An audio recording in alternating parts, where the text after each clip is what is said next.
સરકારી કચેરીમાં આટલી બધી દારૂની બોટલો આવી ક્યાંથી?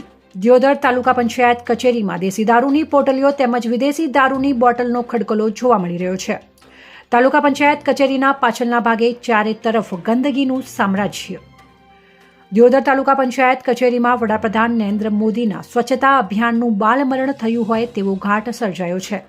તાલુકા પંચાયત કચેરીમાં બેઠેલા કર્મચારીઓ સ્વચ્છતા અભિયાનના લીરે લીરા ઉડતા હોય તેવા દ્રશ્યો કેમેરામાં કેદ થયા છે. તાલુકા પંચાયત કચેરીના પાછળના ભાગે જ્યાં જોવો ત્યાં ગંદકીનું સામ્રાજ્ય જોવા મળી રહ્યું છે. જોકે ગંદકીની સાથે સાથે દેશી દારૂની પોટલીઓ તેમજ વિદેશી દારૂની બોટલોના ઢગ પણ ખડકાયેલા જોવા મળતા અનેક તર્ક વિતર્ક વહેતા થયા છે. દિયોદર તાલુકા પંચાયત કચેરીના પાછળના ભાગે જાહેર શૌચાલય આવેલું છે, પરંતુ શૌચાલયને તાળાબંધી કરેલી છે અને અરજદારો જાહેરમાં શૌચ કરવા માટે મજબૂર બન્યા છે. જોકે તેની પાછળના ભાગે ગંદકીનું સામ્રાજ્ય જામેલું છે અને ઠેર ઠેર દેશી દારૂની પોટલીઓ તેમજ વિદેશી દારૂની બોટલો પડી હોવાનું કેમેરામાં રેકોર્ડ થયું હતું.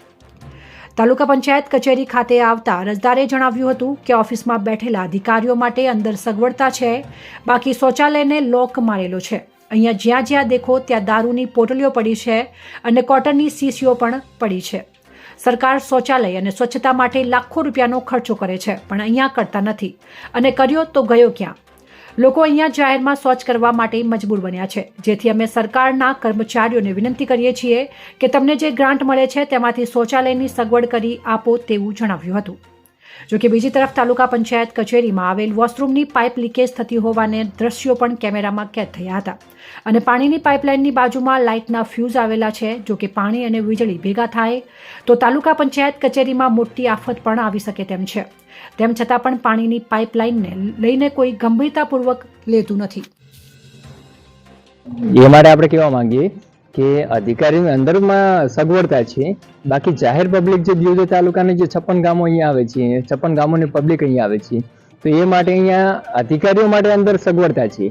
બાકી જે તમે દેખી રહ્યા છો તો બંને શૌચાલયને ભાઈઓ તથા બહેનો માટે લોક મારેલા છે અને અહીંયા જ્યાં જ્યાં દેખીએ તો આપણે દારૂની પોટલીઓ પડી છે, દેશી દારૂની, અને આપણે દેખીએ કે કોટનની શીશીઓ પડી છે, બરાબર, ઇંગ્લિશ દારૂની. તો પછી અધિકારીઓને એ પણ જોવું જોઈએ કે અમારા માટે સગવડતા છે તો પબ્લિક માટે પણ થોડી સગવડતા થવી જોઈએ, બરાબર. અને સરકાર શૌચાલય તથા મૂતળી માટે અને સ્વચ્છતા માટે લાખો કરોડ રૂપિયાનો ખર્ચો કરે છે, તો પછી એ ખર્ચો અહીંયા કરતા નહીં તો આ ખર્ચો કર્યો તો ગયો ક્યાં?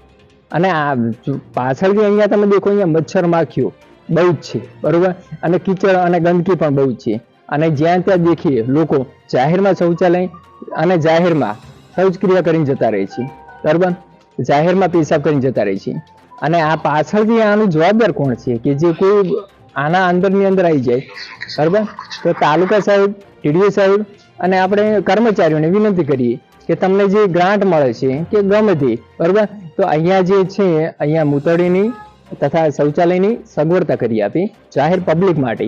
જે દિયોદર તાલુકાના જે ગામ લોકો આવે છે, જે ટોટલ ગ્રામ લોકો, એના માટે સગવડતા કરી આપી જાહેર પબ્લિકની, બરોબર. બાકી બીજું તો નામ છે તમારું? મારું નામ રાહુલ કુમાર સોલંકી, પારડી ગામથી આવું છું.